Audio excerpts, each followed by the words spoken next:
Olá, meu nome é Eduarda, eu sou estudante de História da Universidade de Brasília e eu estou participando do projeto SOS Enem, que é a iniciativa dos estudantes de História para produzir conteúdo voltado para o vestibular de maneira mais acessível. E hoje eu vou conversar um pouquinho com vocês acerca da administração e economia colonial. Eu vou tentar abordar as principais características dessa administração colonial que vai ser implantada, essa relação da metrópole e colônia, e também as principais atividades econômicas que se sucederam, principalmente a economia açucareira e a mineração. O período pré-colonial ele tem esse nome porque para que haja colonização você tem que ter necessariamente povoamento. E não é isso que acontecia nesse período que compreende de 1500 até 1530. Você não tem um projeto de colonização efetivo, um projeto de povoamento efetivo. O que você tem são algumas expedições policiatórias, guarda-costas, que vão estabelecer aí o primeiro contato com os povos indígenas, Você vai ter a forte extração do pau-brasil nesse primeiro momento, que se dá a partir do escambo. Os portugueses eles trocam alguns artigos que eles trazem da Europa pela mão de obra indígena. Há muita discussão sobre se essa troca é justa ou não, mas o que se tem é o escambo. Nesse primeiro momento a gente não vai ter a escravização dos povos indígenas como vai acontecer posteriormente. Então esse extrativismo ele vai ser feito na base do escambo.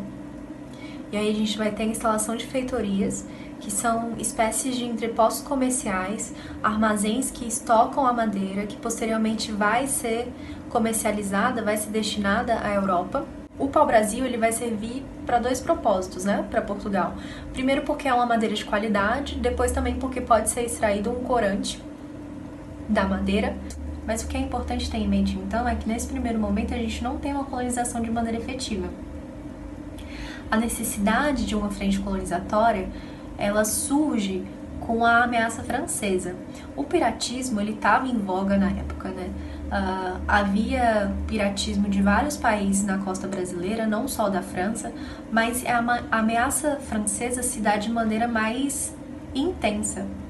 A França, ela não reconhece o Tratado de Tordesilhas, então ela vai estar sempre tentando construir o seu império colonial. Ela vai se aproveitar dessa falta de policiamento, falta de povoamento, para fazer investidas sobre o território brasileiro. Inclusive, tem uma frase que é atribuída ao rei da França da época, que é assim: ele de ver a cláusula do testamento de Adão que dividiu o mundo entre Portugal e Espanha e me excluiu da partilha. Então, bem afrontoso ele. É essa ameaça francesa que vai dar um sacode em Portugal e fazer ele acordar para essa necessidade da colonização de maneira efetiva. É claro que Portugal tinha medo de perder o território da colônia, mas havia uma coisa muito importante para Portugal na época, que era o comércio com as Índias. O comércio com as Índias ele era muito lucrativo para a economia portuguesa. Portugal teme perder a rota do Atlântico, que possibilita esse comércio com as Índias, E aí que se dá efetivamente o período de colonização, que compreende de 1530 até 1822, quando é declarada a independência. Esse período começa com a expedição de Martim Afonso, que tem como objetivo patrulhar e estabelecer a primeira colônia, que vai ser a de São Vicente, criada em 1532.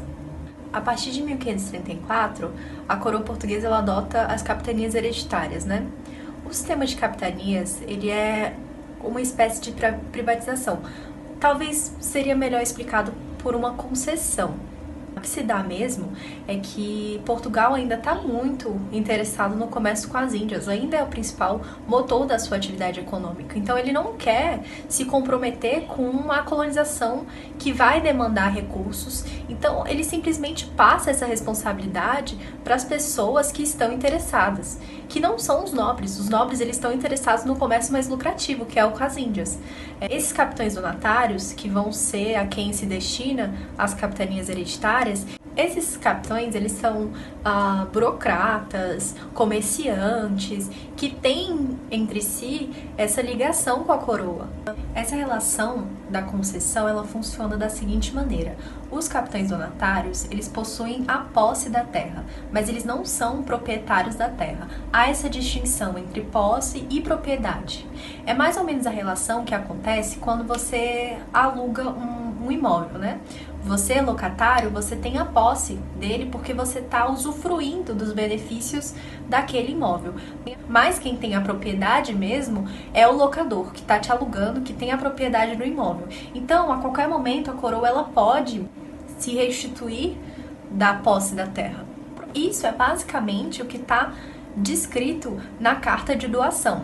A carta de doação, ela está prevendo isso, que o donatário detém a posse, mas não a propriedade. Essa propriedade pode ser readquirida pela coroa. Agora, a carta foral é simplesmente um complemento da carta de doação. Lá vão ser especificados os direitos e deveres do capitão donatário, tais como o direito de receber impostos, dever de pagar impostos por a utilização daquela terra, o monopólio da justiça, o direito de fundar vilas e uma coisa muito importante que é o direito de doar sesmarias. Essas sesmarias, elas vão ser a semente dos latifúndios que vão ter uma forte presença no Brasil até hoje, inclusive. Então essas sesmarias, elas são grandes extensões de terra destinadas ao cultivo, ela é doada a um sesmeiro e nem sempre esse sesmeiro faz o uso efetivo dessa terra, o que vai gerar os latifúndios. O latifúndio é uma grande extensão de terra cuja propriedade se restringe a uma única pessoa e ele tem essa característica de monocultura e de grandes áreas não cultivadas. Existem grandes áreas que não são cultivadas, que estão sendo desperdiçadas, e quando se cultiva um único gênero. Essas são as características desse sistema de capitanias hereditárias. No geral, não vai dar certo, devido à dificuldade de comunicação. Tem relatos que era mais fácil se comunicar com a Europa nessa época do que fazer a comunicação entre as capitanias. Vai ser determinante também a grande falta de recursos, né? Às vezes os capitães donatários não tinham recursos para investir nas suas propriedades, não conseguiam fomentar a produção. Vão ter revoltas indígenas também, é claro, vai ter muita resistência. Devido a essas dificuldades das capitanias, a coroa ela começa um processo gradual e lento para readquirir de volta a posse dessas terras, né? Mas esse processo ele vai se estender aí durante muito tempo, até meados do século XVIII. Entretanto, duas capitanias prosperaram, a de São Vicente e a de Pernambuco. E elas tinham duas características em comum: a atividade açucareira e uma relação menos agressiva com os povos indígenas. É claro que não é uma relação de amistosidade, né? Uma relação emancipatória, alguma coisa assim.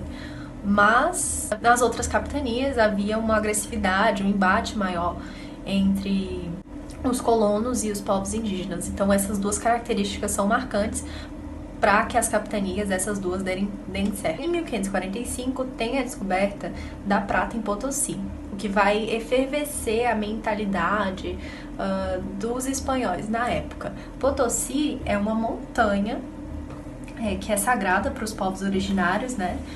Potosí se localiza na Bolívia e os espanhóis vão começar a exploração dela, vão descobrir que tem prata, é uma montanha de prata, é muito lucrativa para o Império Espanhol. É tão lucrativa que no romance Don Quixote, do Miguel de Cervantes, quando ele quer se referir a uma coisa muito valiosa, ele fala assim: vale um Potosí. Vale um Potosí significa que vale muita coisa. Potosí teve realmente um impacto muito forte na economia espanhola na época. A gente tem isso aliado ao contexto de queda do comércio com o Oriente. Vai contribuir para a criação do governo geral aqui na colônia, como tentativa de centralizar a administração colonial e fomentar atividades econômicas que seriam lucrativas para a metrópole, né, para Portugal. Em 1549, Tomé de Souza é enviado ao Brasil como governador geral e tem como objetivo de garantir a posse territorial da terra, colonizá-la e garantir os rendimentos da coroa, né?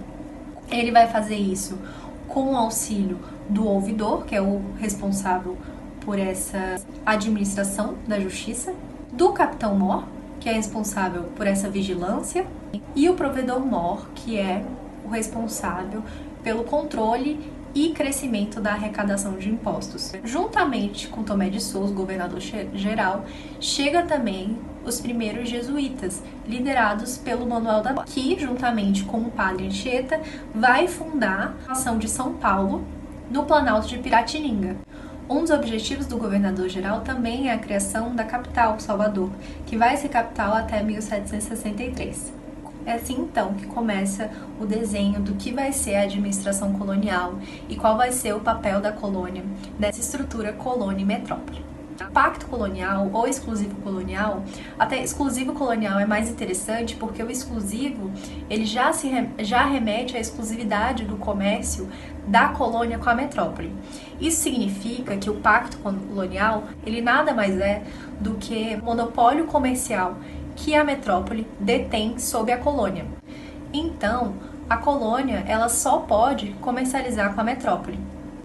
Essa relação colônia e metrópole, ela se dá no contexto do capitalismo comercial, que é o sistema vigente na época, fortemente caracterizado pelo mercantilismo, que é a política econômica do capitalismo comercial. O mercantilismo, ele é caracterizado pela forte intervenção estatal, prática econômica voltada para as necessidades da coroa, do rei, do Estado, também a acumulação de metais preciosos. Essa acumulação de metais preciosos tem o nome de metalismo. Outra característica desse sistema é a necessidade de se manter uma balança comercial favorável. Uma balança comercial favorável quando o país exporta mais do que importa. O mercantilismo ele vai ter essas diferentes práticas e os diferentes países vão especializar mais em uma. Essa questão da balança comercial favorável, por exemplo, ela foi crucial para a Inglaterra se desenvolver como se desenvolveu. O metalismo, por exemplo, ele foi fortemente praticado pelo Império Espanhol. O exclusivo colonial, ele diz que a colônia só pode comercializar com a metrópole, mas Portugal, durante um bom tempo, teve uma relação comercial muito estreita com a Holanda e com a Inglaterra, principalmente com a Inglaterra. Então vão haver concessões para que esses países eles possam comercializar com mais facilidade com a América Portuguesa. É claro que esses conceitos eles são cunhados por estudiosos que estão estudando o período a posteriori, né? Em países europeus eles não falavam assim, vamos construir essas séries de práticas mercantilistas e vamos aplicá-las na nossa acumulação de capital. Eles não faziam isso, mas essa série de características elas vão se mostrando importantes para o desenvolvimento econômico desses países. Outra coisa importante também é a relação Estado-Igreja. A partir do século XVI, a gente vai ter instituído em Portugal o que a gente chama de padroado real. O rei agora ele detém o direito de recolher o dízimo, de criar dioceses, de nomear bispos e, em troca, ele vai propagar a fé cristã nas terras recém-descobertas. Então, ele vai organizar a igreja nas colônias. A igreja ela também vai ter um papel crucial para disseminar a autoridade estatal, até por meio da ideia de obediência. Um bom cristão é um bom súdito também. Então, enquanto o Estado português ele implantava o sistema colonial, implantava a economia e a administração colonial, a igreja ela tinha esse papel de entrar no imaginário das pessoas e instituir essa relação de obediência. É nessa época que a gente tem a forte presença das ordens religiosas. Vão ter os franciscanos, os jesuítas principalmente são os mais conhecidos, vão ter também os carmelitas, os capuchinhos. Isso é feito também seguindo um plano de aldeamentos. Os aldeamentos eles são núcleos controlados pela igreja que praticavam a conversão de indígenas em massa.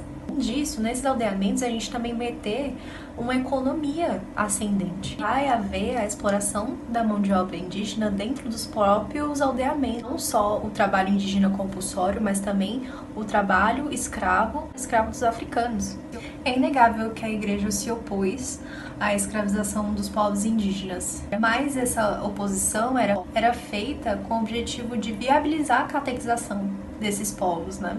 Dessa oposição que ela fazia à escravidão dos povos indígenas, surgiu um conflito de interesses com os colonos, que queriam a manutenção da escravidão dos povos indígenas para que essa fosse utilizada nos seus estabelecimentos comerciais. Tem aí um conflito que vai ser mediado pela coroa, ora cedendo a um, ora cedendo a outro. Um exemplo disso são as guerras justas, que é um mecanismo criado para viabilizar a escravização dos povos indígenas com a justificativa de se tratarem de tribos antropofágicas, tribos de selvagens que colocavam em risco a vida dos colonos. E a escravização indígena continuou ocorrendo, mesmo com essa oposição da igreja, mesmo com a coroa proibindo a escravização, mas fazendo vista grossa para quem fazia, não fiscalizando e, de certa forma, também compactuando e usufruindo disso. Um conceito interessante para a gente abordar quando se fala sobre a criação dessa administração colonial é o conceito de Estado patrimonialista. Esse conceito ele foi criado pelo filósofo alemão Max Weber para se referir aos estados absolutistas, onde quase não existia essa distinção entre o setor público e o setor privado. Tudo era patrimônio do rei, né? O rei era absolutista, então os súditos eram patrimônios do rei, os patrimônios dos súditos também eram patrimônio do rei. E esse conceito de patrimonialismo, ele muitas vezes é invocado nessa origem colonial do nosso país para explicar o que é o nosso estado hoje, que é um estado onde não tem essa diferenciação entre o bem público e o bem privado, onde se utiliza do bem público para atingir fins de caráter privado. Interessante a gente ver, por exemplo, como isso se dá nas câmaras municipais. Eram considerados os órgãos mais representativos do Brasil colônia, representativos dessa administração colonial. E essas câmaras municipais, elas são geridas pelos chamados homens bons, que nada mais são do que grandes proprietários locais que possuíam direito de representações nessas câmaras. Eles são responsáveis por deliberar acerca dos preços das mercadorias, eles vão julgar pequenos crimes, eles vão ter uma série de funções que vão sendo cada vez mais importantes ao longo do tempo e também vão representando cada vez mais os interesses dessa classe dominante formada pelos grandes proprietários rurais. Essa instituição das câmaras municipais persiste aí até hoje, né? Mas é uma das poucas instituições da administração colonial que vai perdurar mesmo após o pós-independência. Claro que as câmaras municipais de hoje não são iguais àquelas que a gente tinha no período colonial. Inclusive teve a substituição do termo homens bons por vereadores, né? Mas tá aí uma expressão do que é o nosso estado, de como ele se formou. Bom, mas nem só de administração colonial vive o homem. Vamos discorrer um pouco acerca do açúcar, o grande protagonista quando a gente fala sobre Brasil colonial. O açúcar, ele é originário das Índias, ao que tudo indica, e ele foi introduzido na Europa a partir dos árabes. O açúcar ele já era produzido nas colônias portuguesas que foram estabelecidas nas ilhas do Atlântico, tais como Ilha da Madeira, Cabo Verde, Açores, e eles vão então se aproveitar dessa experiência para aplicar aqui no Brasil a produção canavieira. Logo na primeira expedição de Martins de Afonso, quando ele traz para a colônia o ouvidor Mor, o capitão Mor, os jesuítas, traz muita gente para conseguir estabelecer a colônia, conseguir fundar a cidade de Salvador, ele traz também as primeiras mudas de açúcar. Então, a instalação do governo geral ela já tinha como objetivo a produção açucareira na colônia. E isso tudo é muito pautado pelo desejo da metrópole de acumulação de riqueza. Por isso ela vai incentivar a produção em larga escala e a exportação em larga escala desse produto que está sendo produzido para atender o comércio europeu. Nessa conjuntura vai ocorrer um forte protagonismo da região Nordeste, principalmente Pernambuco e a Bahia. Alguns fatores contribuem para isso, tais como o clima favorável, a proximidade dessas regiões da metrópole, tinha uma facilidade de escoamento e também a fertilidade do solo. O açúcar, nessa época, ele era considerado artigo de luxo. Só a aristocracia europeia consumia açúcar porque era um produto muito caro. É primordialmente a produção de açúcar na América Portuguesa que vai contribuir para a passagem do açúcar, então, de artigo raro para um bem de consumo de massas indispensável. É isso que o capitalismo faz, né? Ele pega uma coisa que você não demanda e te faz demandar avidamente essa coisa. É a partir daí, então, que se dá o estabelecimento da colônia como uma grande empresa monocultora e escravista. Está indissociável à escravidão da produção colonial. Sempre que se pensa em produção colonial, é necessário que se tenha em mente a escravização dos povos que foram submetidos a esse sistema. É a partir de 1570 que se dá essa gradativa passagem da utilização da mão de obra indígena escrava pela mão de obra africana escrava. Isso se dá principalmente pela fomentação ao tráfico e se estabelece como uma atividade comercial a mais. A coroa, ela lucra com o tráfico através dos impostos de maneira indireta, quando ele é praticado por comerciantes, ou de forma direta, quando a própria coroa participa desse tráfico. O sistema escravista ele vai ser pautado pela naturalização da tortura, a desumanização do ser, a coisificação do ser perante a justiça, né? E esse sistema vai penetrar todas as esferas da sociedade, inclusive gerando consequências que são evidenciadas até hoje. Os escravistas, inclusive, vão continuar fomentando o tráfico durante todo o período colonial, principalmente no apogeu do açúcar, no apogeu do ouro. O engenho, inicialmente, se referia às instalações que eram feitas o preparo da cana. Com o tempo, ele vai ser usado para se referir a todo o complexo açucareiro. Os engenhos reais são aqueles que utilizam da água como força motriz. Eles são diferentes e mais complexos, normalmente mais ricos do que aqueles que se utilizam da tração animal ou da força humana para mover suas moendas. A operação de processamento da cana era um processo complexo que demandava várias fases e diversas instalações. O trabalho que vai ser realizado, por exemplo, nas moendas é diferente do trabalho que vai ser realizado na casa de purgar. O que se desprende disso é que havia especialização do trabalho nos engenhos.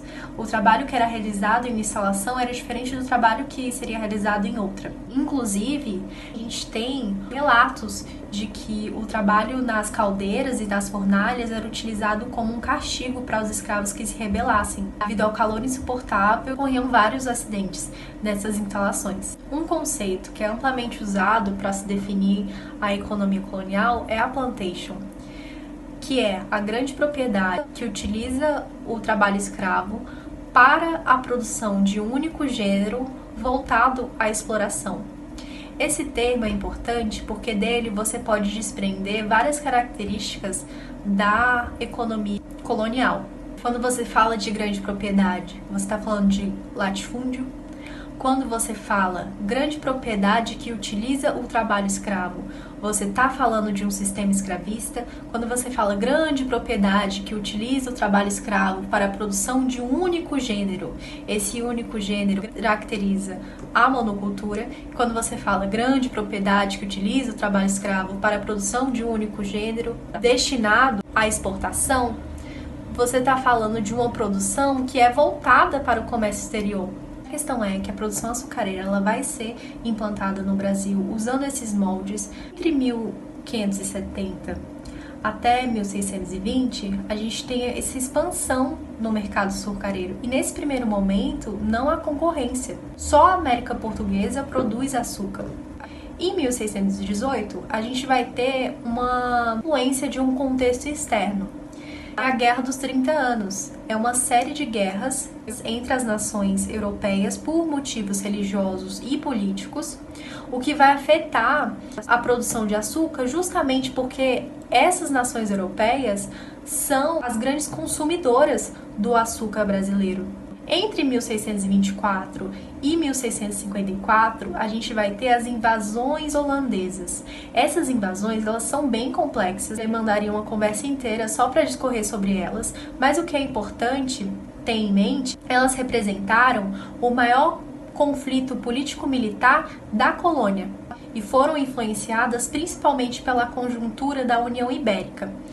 Essa União Ibérica é simplesmente a união política entre Portugal e Espanha. O rei espanhol é o mesmo rei que governa Portugal. E a Holanda, ela tinha alguns entraves com a Espanha, porque a Holanda fazia parte do território espanhol. E aí ela sofreu um processo de independência que não deixou a Espanha nada feliz. E a Espanha começou a fazer uma série de represárias econômicas contra a Holanda, o que vai dar também quando um rei espanhol assume o trono de Portugal. Mas a Holanda, ela é muito afrontosa. Vai criar a Companhia Holandesa das Índias Ocidentais com o objetivo de tomar o Nordeste açucareiro e controlar o tráfico de escravos. Para você ver como tá indissociável as duas coisas, assim que a Holanda consegue ocupar o território brasileiro, ela já investe em conseguir o monopólio do tráfico de escravos. Em 1630, tem o surgimento da concorrência nas Ilhas das Antilhas. A França, a Inglaterra e a Holanda, elas vão aplicar nas suas colônias, nas Ilhas das Antilhas, os moldes do desenvolvimento do açúcar aqui no Brasil. E é aí que surge a concorrência. O que a gente pode desprender disso é que a partir daí ocorre um certo estremecimento na produção açucareira. Surge a concorrência, surgem essas conjunturas, é claro que vão ter períodos em que o açúcar vai estar em baixa. Mas a ideia de ciclo talvez já seja um pouco ultrapassada, porque um ciclo ele depende que existiu um período de início, um período de apogeu e um período de decadência muito debilitados. E no açúcar não é assim. É melhor você falar de altos e baixos do que de um ciclo fechado. Então, diferentes conjunturas afetaram o açúcar de maneira positiva ou negativa. Uma coisa interessante e quando o Boris Fausto ele vai falar acerca das invasões holandesas, ele traz essa discussão que surge acerca de como seria se a gente tivesse sido colonizado por outra nação. E fala a seguinte frase: a colonização dependeu menos do tipo de colonizador e mais do tipo de colonização implantada. O que ele está querendo dizer, aparentemente, desse tipo de colonização implantada é a questão a diferença entre colônia de povoamento e colônia de exploração. Quando a gente está estudando isso no ensino médio, isso se torna uma coisa muito forte no nosso imaginário histórico, né? A gente sempre divide as colônias em exploração e colônias de povoamento. Eu me deparei com um vídeo do História Pirata, que é um podcast feito por 2 professores de história. É super bom, eu super recomendo se você gosta desse tema. E aí eles estavam discorrendo sobre como esse conceito de colônia de povoamento versus colônia de exploração é uma coisa ultrapassada. Que hoje a gente poderia falar mais sobre momentos em que a metrópole se impôs com maior força sobre a sua colônia. Mas que não dá para pautar o caminho que essas colônias vão seguir só por essa divisão simplista entre colônias de exploração e colônias de povoamento. Mas nem só de açúcar vive o homem. Então, é claro que existiram outras produções na economia colonial. Uma delas é, por exemplo, a pecuária, a criação de gado. Ela se desenvolveu como uma atividade subsidiária à produção açucareira. O gado ele servia de força motriz nos engenhos, também servia como transporte e alimentação. E como as terras mais férteis elas eram destinadas à produção açucareira, essa criação do gado ela levou a um processo de interiorização da produção, o que acarretou um certo desbravamento do sertão. Além da pecuária, a gente vai ter também a produção de tabaco. O tabaco mais fino, mais requintado, o fumo mais fino, mais requintado, ele vai ser exportado para a Europa. O mais grosseiro, ele vai ser utilizado para trocas no tráfico na costa da África. Aí a gente vai ter também, um pouco mais para frente, o extrativismo das drogas do sertão, que eram como se fossem especiarias, a baunilha, o cacau. Esse extrativismo ele vai ser feito principalmente ordenado pelas missões jesuíticas, utilizando de mão de obra indígena. Que a gente também vai ter uma produção de subsistência, a produção de mandioca, de milho, mas nada se igualava ao protagonismo da atividade açucareira, que era mais lucrativa, que era o que as pessoas que tinham as maiores propriedades, que tinham os maiores recursos, investiam e faziam. Nessa segunda parte, eu vou tratar um pouco sobre o bandeirismo para conseguir adentrar a parte da extração mineral. A região Nordeste vive o grande protagonismo da atividade açucareira, enquanto a região Sudeste, claro, tem os engenhos também, tem produção de milho, mas nada muito grandioso como o que ocorre na região Nordeste. As bandeiras surgem como iniciativa local da população paulista no século XVII, com o objetivo de apresamento e escravização dos povos indígenas. Principalmente porque no contexto das invasões holandesas que estavam acontecendo na época, houve escassez da mão de obra africana escrava, o que contribuiu para a ativação das bandeiras. Então é importante ressaltar que o objetivo dos bandeirantes, antes de qualquer coisa, é a escravização dos povos indígenas. A gente está vivendo um contexto que está surgindo aí algumas questões sobre se a gente deveria derrubar ou não estátuas de pessoas que escravizaram outras pessoas. E eu acho importante fomentar essa reflexão do porquê a gente continua homenageando pessoas que tiveram esse tipo de prática. O fato da gente compactuar com esse tipo de homenagem não demonstra a posição do pensamento da classe dominante que compactuou e que se beneficiou desse tipo de escravização? E além dos povos indígenas serem escravizados para a manutenção da atividade açucareira no Nordeste, eles também eram escravizados pelos próprios paulistanos para a manutenção da sua própria atividade econômica. Acontece que com o tempo os bandeirantes eles foram aprimorando as suas técnicas de avanço pelo sertão, criando roças de mantimentos ao longo do lugar que eles avançavam. Essas roças de mantimentos se transmutavam em pequenos arraiais, o que facilitava muito a ocupação do território. Então eles têm um papel importante na expansão territorial do país. Os interesses da coroa e o bandeirismo, eles não estavam completamente dissociados, apesar da coroa se referir aos bandeirantes como um povo que não respeitava nem lei, nem Deus. Esses interesses eram, primordialmente, a busca por metais preciosos, a expansão territorial, que era algo que a coroa via com bons olhos, principalmente a repreensão a revoltas das populações que estavam sendo submetidas. Em 1697, se dá a primeira descoberta significativa de ouro. Que tudo indica, os bandeirantes já haviam descoberto esse ouro da região das Minas bem antes dessa data. Então, a revelação da descoberta desse ouro se deu com a negociação com a coroa, em troca de uma série de privilégios, entre eles o direito de escravizar os povos indígenas. É claro que a coroa não decretou uma lei de ordenança falando assim, a partir de agora os bandeirantes vão poder escravizar os povos indígenas, mas ela pode muito bem ter feito vista grossa para esse tipo de conduta. A descoberta do ouro na América Portuguesa é uma coisa que o Portugal sempre almejou. Inclusive ele olhava com um olhar meio ressentido para as colônias espanholas e via aquele tanto de metal precioso sendo extraído. Tudo o que ele queria era que se achasse ouro aqui também. E foi o que aconteceu. Mais ou menos 10 anos depois da descoberta, eclode a Guerra dos Emboabas. Os eles reivindicavam a exclusividade da exploração por serem eles os descobridores. Essa guerra vai durar pouco tempo, mas ela vai servir para que a capitania de São Paulo seja desvinculada da capitania do Rio de Janeiro. Vai se criar a capitania de São Paulo e Minas de Ouro. Então, nesse primeiro momento, a capitania de Minas é também a capitania de São Paulo. Só vai ser desvinculada de São Paulo, efetivamente, em 1720. Essa descoberta do ouro, ela foi bem importante para a coroa portuguesa, até porque ela estava bem endividada já com a Inglaterra. Então o ouro meio que fez um caminho triplo. Parte dele ficava aqui para enriquecer a região das Minas, outra parte ia para Portugal para ser usufruído pela coroa portuguesa, inclusive é nesse contexto que vai se dar a construção do Palácio Convento de Mafra.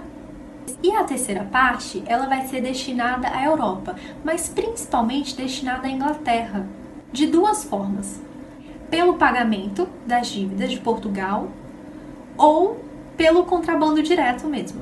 É no contexto da descoberta do ouro que se dá também a grande corrente migratória para o Brasil. Apesar de se ter dificuldades de comunicação, a notícia da descoberta correu muito rápido, então atraiu várias pessoas de diferentes estratos sociais, de várias localidades diferentes. O que vai suceder também nas crises de fome. Primeiro porque havia escassez da produção, ninguém estava preparado para receber essa contingência de pessoas, e segundo que os alimentos que chegavam, que conseguiam chegar até a região das minas, eles eram a princípio superfaturados, porque o pagamento vai ser feito em ouro, então todo mundo vai cobrar muito caro. Até que seja estabelecida uma economia local, vai demorar um pouco, até que sejam criadas rotas que sejam mais acessíveis também. O comércio ilegal do ouro, ele era muito lucrativo, até porque os impostos estabelecidos pela coroa eram muito altos. Por isso existia uma forte ação de contrabandistas, que também eram chamados de desencaminhadores do ouro, que adentravam no meio do sertão e davam um jeito de levar esse ouro escondido até o Nordeste, onde ele seria exportado para a Europa. Eles conseguiam fazer isso mesmo com a entrada das minas sendo altamente fiscalizadas. A coroa, ela sempre almejou que se descobrisse ouro no Brasil. E agora que isso acontece, é claro que ela não vai querer ver esse ouro indo embora sem tirar a parte que a ela cabe. Inclusive, essa repreensão, essa regulamentação da coroa, ela vai se dar de forma tão intensa que eles chegaram até a proibir um livro do Padre Antônio que descrevia a rota que se fazia de Salvador até a capitania de Minas Gerais. E não só isso, os padres, se beneficiando da dispensa nos postos de controle, praticavam contrabando, o que levou a coroa a proibir a entrada de frades na região das minas. Isso mostra como a coroa tentou criar mecanismos para impedir o contrabando, mas também mostra como o período da descoberta do ouro é caracterizado pela maior regulação da coroa no Brasil. Para arrecadar os impostos, foram adotados vários sistemas. 2 deles são bem conhecidos, que são o quinto e a captação. O quinto consiste na arrecadação de 20% de todo o metal extraído na região das minas. Essa dedução ela ocorria nas casas de fundição. A captação ela veio para substituir o quinto e consistia no imposto que era aplicado por cabeça. Os mineradores detentores de escravos deveriam pagar por cada escravo. Aqueles que exploravam as minas por si só deveriam pagar um imposto pela própria cabeça. A coroa agora possuía 2 objetivos principais, que é a arrecadação de impostos provenientes da extração de metais e a regulação dessa sociedade incipiente, que é a sociedade das minas. Com isso, acampamentos de garimpeiros vão sendo transformados em vilas, vão sendo instituídos juntas de julgamento, vão vir forças militares de Portugal para atuar nessa capitania, o que faz com que haja um deslocamento do eixo da colônia do Nordeste para o Centro-Sul. É em 1763 que o Rio de Janeiro vira a capital da colônia, desbancando Salvador. Há também o aumento do preço da mão de obra escrava devido à forte procura. A estrutura social dessa sociedade, ela continua sendo formada pelos grandes proprietários que tinham condições de investir no extrativismo, que continuam a explorar a mão de obra escrava, que constitui aí a base dessa estrutura social. O que difere um pouco do que a gente viu na produção açucareira é que há agora uma base intermediária formada por comerciantes, soldados, artesãos, que vão se constituindo como trabalhadores livres. Em 1751, a gente tem a instauração da derrama, que é uma espécie de sobretributação. Agora os colonos eles precisam cumprir cotas anuais de arrecadação. Se essas cotas não forem atingidas, eles são não tributados ainda mais. E é a partir de 1760 que a produção aurífera vai começar a decair e vai haver um rearranjo comercial da produção da capitania de Minas para a atividade pecuária e agrícola. Então aqui eu tentei trazer as características principais dessa sociedade do açúcar e dessa sociedade das minas Tudo que eu disse está especificado no resumo que vai ser disponibilizado, e esse resumo está muito mais didático. Muito obrigada pela oportunidade, e é isso.